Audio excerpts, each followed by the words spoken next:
Alright, Shalom. First and foremost, I want to give all praises, honor, and glory to Yahweh, Ba'ashem, Yahushai, Ba'ashem, or Kakadash. I want to give double honor to the apostles and the elders of Great Millstone, and peace and blessings to those for elect on this word in truth and in sincerity. So I just want to go through a quick lesson, going through how, this is a prelude to what the Edomites are really about to go through,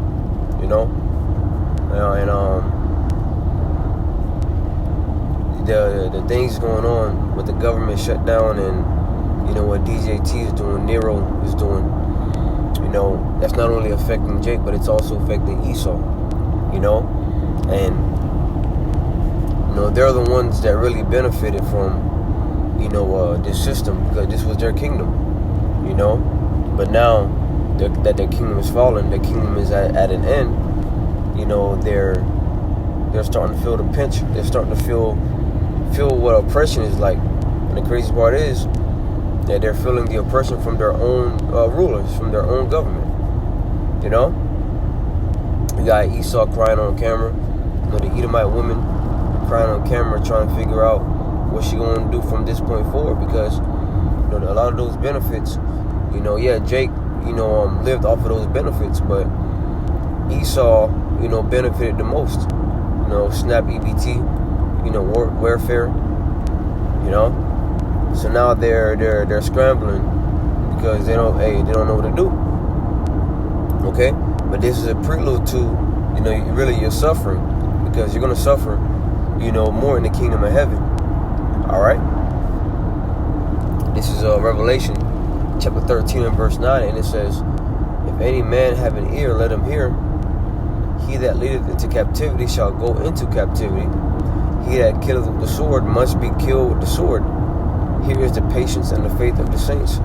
And this is what we're really waiting on. We're waiting on, Yahweh Ba'ashem Yahushai to fully recompense, the so-called white nation, the Edomites, and that recompense will start right now, where they're pretty much, witnessing witnessing the downfall of their kingdom. That's a pain in the ass, man. All right, because depending on how old they are, especially the older Edomites, they would have lived to see their kingdom in the golden age, and the decline of their kingdom. So now they're mourning Babylon and saying, what happened to my sweet America? But your sweet America is going down the drain, man. It's circling the drain. You see? And Dua to Yahweh Ba'ashem Yahushai for that. You see? But let's go to Isaiah chapter 47.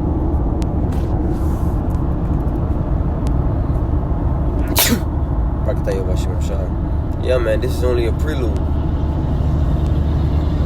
to your suffering, Esau. And this is a prelude to, our rejoicing. Because when Esau rejoiced, we suffered. Because somebody got to be on the top, and somebody got to be on the bottom. We both can't rule in the same kingdom. Righteousness and wickedness have no place together. You see? This is Isaiah 47 and verse 1. It says, "Come down and sit in the dust, O virgin daughter of Babylon. Sit on the ground, there is no throne, O daughter of the Chaldeans, for thou shalt no more be called tender and delicate." You see? So America, which is Babylon the Great, is no more being called tender and delicate. Meaning what? That they're not at the spot that they once were.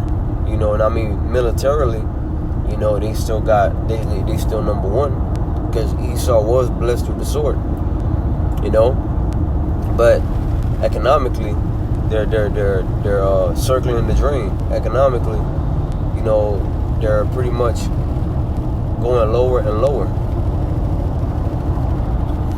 Which is why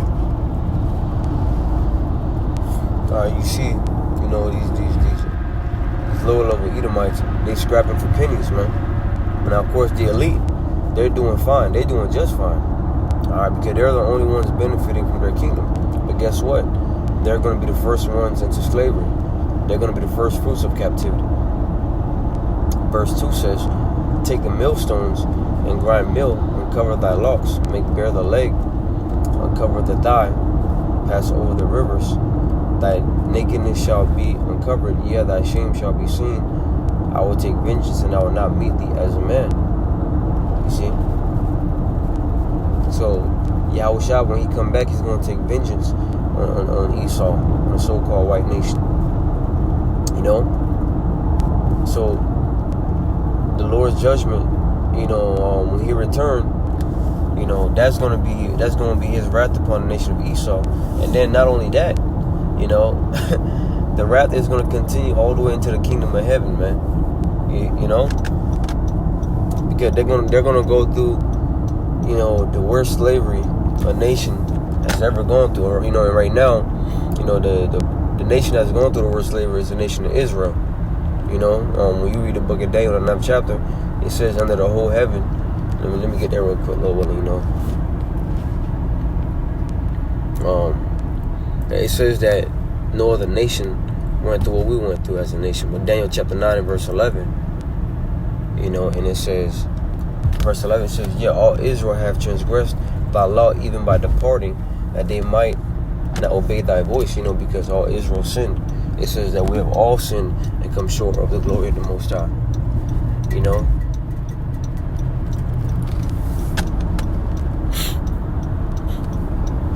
Okay, it says that they might not obey thy voice. Therefore the curse is poured upon us, and an oath is written in the law of Moses, the servant of the Most High. We have sinned against him, because we have sinned against him. And he hath confirmed his words which he spake against us, and against our judges that judged us, by bringing upon us a great evil. For under the whole heaven have not been done as hath been done upon Jerusalem. You see? So, Jerusalem, aka Israel, had been done the worst out of all nations, concerning the judgment of the Lord. Alright, but Esau, Edom judgment, is going to top that, because even after the 1,000-year period of hardcore, brutal slavery, alright, they're going to be done away with. So I would not want to be an Edomite, in this present time. Now we understand that not all so-called white people are Edomites, because a so-called white person may go back to another nation, but the nation you want to be is the Israelite, because the other nations, they're going into captivity too, but to be an Edomite, man, shit, you're done. Right? But hey, look, that's right. That's righteous judgment from the Lord. Because all the wickedness he's done in the world for ages, everything that he's done, for centuries, it's gonna all be poured upon him. All right, in our lifetime. Because America, Babylon the Great, is gonna go out worse than any other kingdom on this planet. 200 million nuclear warheads. That's overkill, but the Lord is going to make a statement during that judgment. Because, the Lord, the Lord could destroy Babylon the Great like he did Sodom and Gomorrah, i.e. raining fire from heaven, fire and sulfur from heaven. But he's gonna have Esau, bring out his own kingdom through his own blessing. And not only that, when them warheads fall, it's gonna cause an earthquake. Earthquake so massive, it's gonna cause the earth to roll through and to roll like a drunkard, to and fro like a drunkard, man. And that's the statement that the Lord is going to make.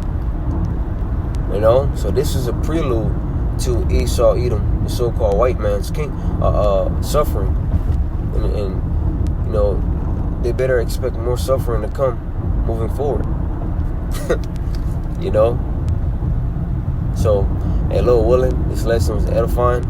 I would like to give all praises, honor, and glory to Yahweh Ba'Hashem, Yahushai Ba'Hashem, Rakakudash, and double honor to the apostles and the elders of Great Millstone, And peace and blessings to those who like hearing the sword and truth. And it's asserting.